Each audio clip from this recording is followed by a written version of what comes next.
Yes, my fellow car degenerates, it's me, and it's been quite a long time since I did anything in this format. But I thought it was about time that I gave a bit of an update where everything is, and I don't think some of you are going to like it. Let me explain. Firstly, this thing, can I just say, weapon. That thing did me on Arctic Trek, the best ever. And yes, it's absolutely buggered in more ways than you can imagine. And right now, she has a flat tyre, and I've had to order new ones because, yeah, it's got a hole in it. Not really ideal. I actually do have this car up for sale in France, just because eventually it will go. And that's kind of what this video is about. Everything's going. Kinda.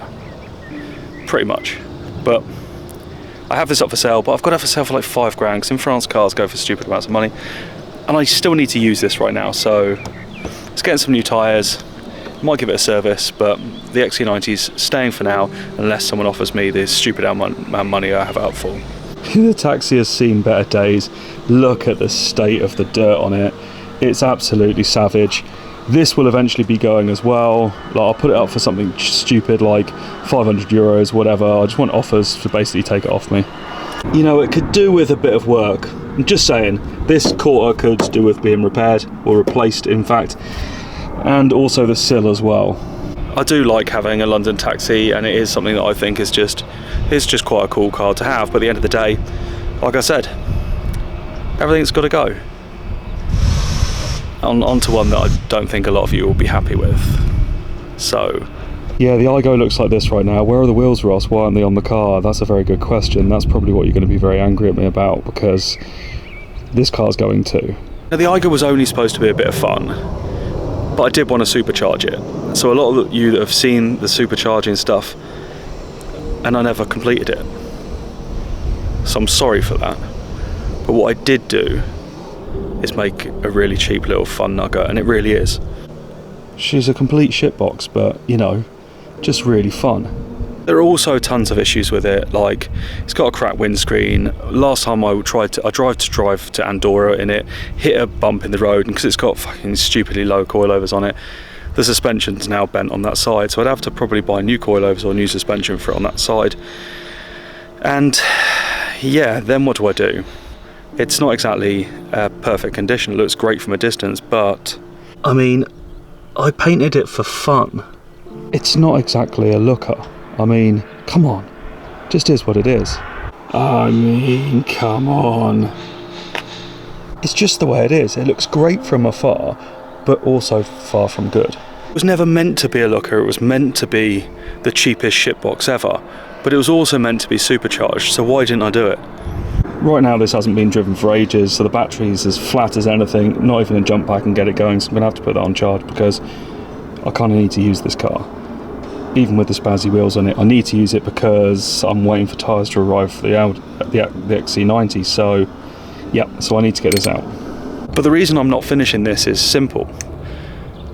The more I got into stuff in cars, the more I pushed what I wanted to do. That's when I bought the RX-7. Now, the RX-7 cost me a hell of a lot more, and obviously we all know how that ended up. And you might be also wondering, where did that end up? And what you want about RX-7? If you don't know about that, check out some of the other videos. But to give you a quick summary, I decided that I was going to buy an RX-7 from Japan, and I wanted to drive it back from Japan to France. Like I said, I upped my goals. This is what I wanted to do. But in order to get it back from Japan to France, ironically, I needed to ship it to France first to get all the paperwork done and then ship it back. It doesn't make any sense, I understand that. And in doing so, when it was being shipped to France from Japan, one of the port workers who was taking it off the ship crashed it. Crashed it bad. And unfortunately, these companies are very well protected. So I've been trying to fight this for some time at some cost. I haven't really got anywhere. So the thing that I'm going to end up with is just the commercial invoice payout. So it is what it is, but I will still end up with my RX-7, and that should be with me hopefully in about a week, maybe 2. So there's that. And considering that that is now pretty broken, It works in a lot of ways, but the thing that doesn't work on it is the fact that it has a rear quarter that's completely caved in. So I need to repair that. So it's all about priorities. And what am I going to prioritise? My 1993 RX-7 that is absolutely beautiful, aside from obviously the damage, or this iGo that is this iGo.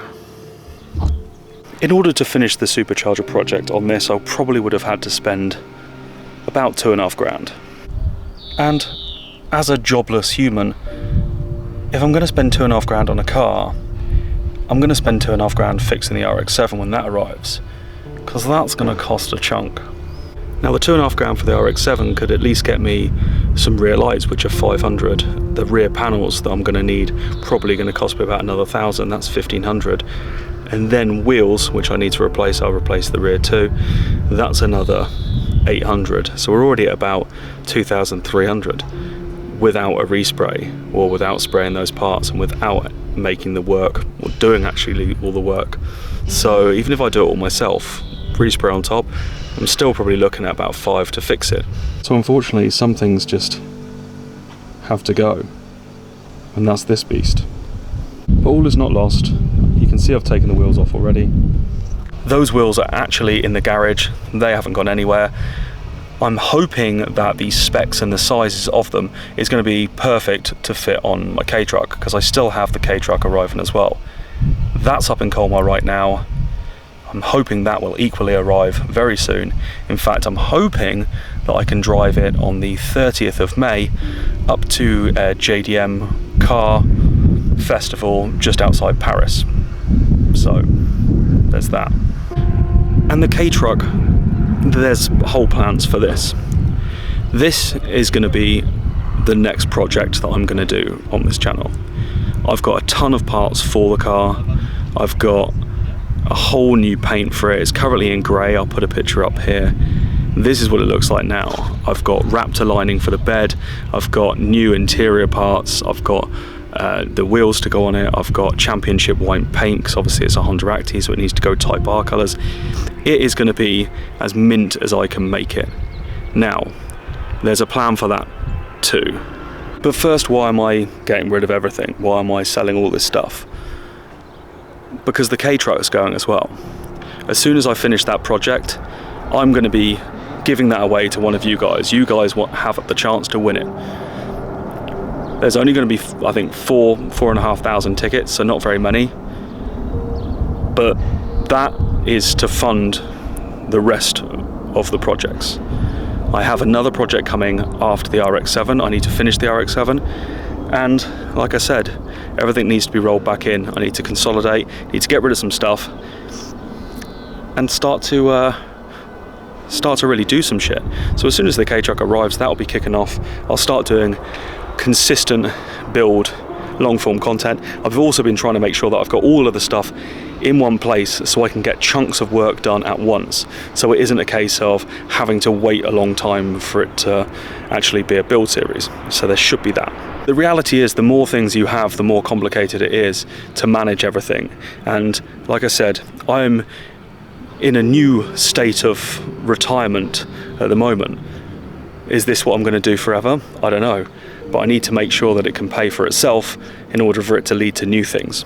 So this is why I have the plan I have now. This is why everything must go. And this is why I'm trying to focus purely on what I'm going to be doing, which is getting rid of everything, doing a K-Truck build, giving that away to one of you guys, and then fixing my RX-7 so I can finally drive it, because I still haven't fucking driven it.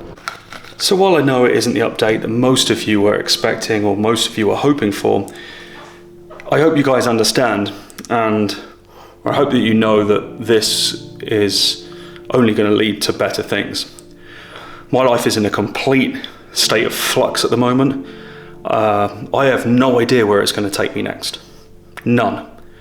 I just have a current plan of what I want to do, and where it goes, I have no idea. So I'm just here in the same as anyone else, just trying to see where life is going to take me. And at the same time, I'm going to try and have as many adventures along the way and build some cool stuff, which is kind of all I want to do in the first place. So I hope you guys understand the situation with the iGo. Hope you guys stick around and see where everything goes. I'm looking forward to the K-Truck arriving so I can properly get into a proper project and utilise this garage a little bit more while I still have it. And then, yeah, what happens next? I think it's going to move pretty quickly, and I think things are going to change pretty damn rapidly. So stay tuned. Peace.